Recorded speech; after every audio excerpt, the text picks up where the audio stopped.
Let us pray. Lord, bigyan niyo po ako palagi ng katahimikan. Katahimikan ng puso, isip at buong pagkatao.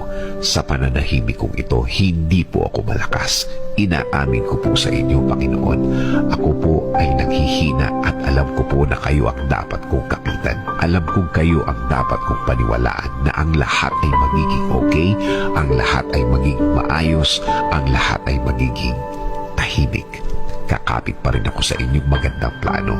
Kakapit pa rin ako sa inyong magandang bukas na pangako.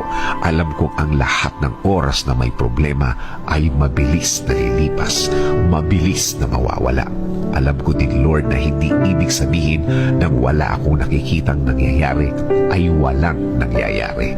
Alam kong inumpisahan niyo na akong tulungan sa ibang mga bahagi ng aking problema. Alam kong magiging okay, Lord. Alam kong bubuti ang lahat.